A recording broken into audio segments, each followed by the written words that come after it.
I'm sure many of you have heard of lost episode creepypastas.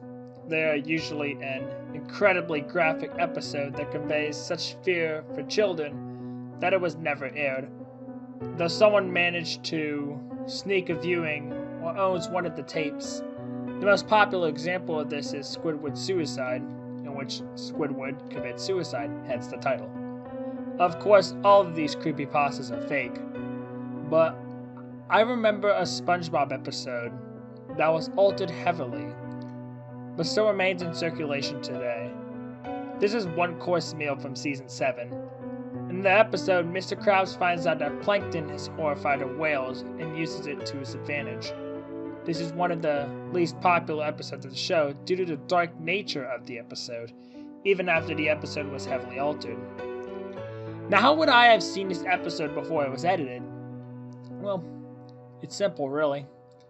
This is one of the 7 SpongeBob episodes that was revealed on the internet before it aired on TV. Always a big fan of the show, I was excited at the idea of having a SpongeBob episode premiere on the internet before television. I rapidly reloaded the Nick page and finally the episode came up. It was known as Plankton Got Served, though it was eventually changed. Most of the episode is identical to that is circulating today.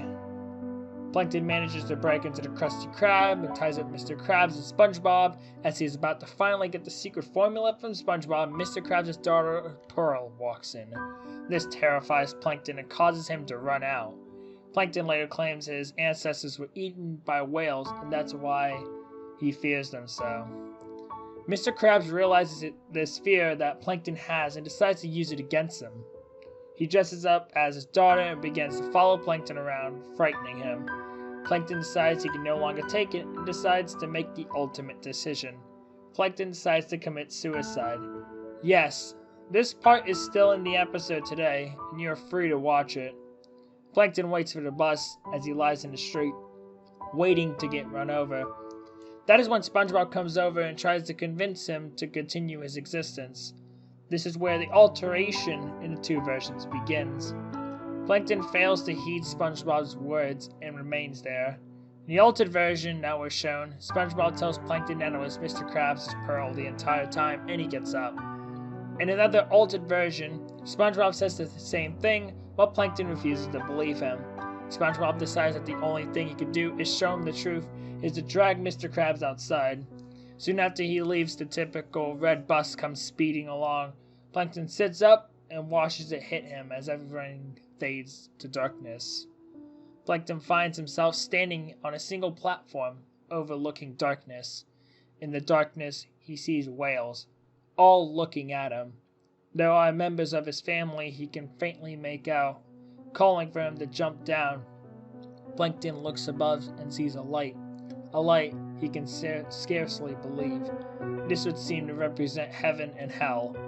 Plankton, resigned to his fate, jumps and plunges down into the darkness. This is where the episode ends, and the traditional credits for the show are shown, parallel to Plankton's descent into the darkness. Now, some of you may say that you saw the episode as soon as it came available online. Apparently not fast enough. After seeing the episode online, I reloaded the page to find the altered version shown on the website. I kept reloading, curious of how I had seen the first version. The only answer I can imagine from my viewing of the original episode is that the creators uploaded the wrong file, and moments after uploading it recognized such. I may be the only one who saw this version. I truly do not know the sick ambitions and creators of SpongeBob had in mind with this episode. Why would a kids show portray death? Why would a kids show portray heaven and hell? Nonetheless, the unaltered version is impossible to find. I've searched as hard as I can, but I have failed to find anything legitimate about the episode I had seen. People had told me that I had seen only the altered version, and they were too surprised at the dark themes portrayed in the episode. Nonetheless, I know what I saw. I know people would fail to believe me. People would accuse me of just trying to scare people. People would say I have no evidence. There are no photos, there is no video evidence of this occurrence. I only saw it once, and it never occurred to me to do such. I know the truth, and I want other people to know as well. Maybe, just maybe, someone out there saw this episode as well as I and can confirm it. Until then, I hope you enjoyed reading about my experience.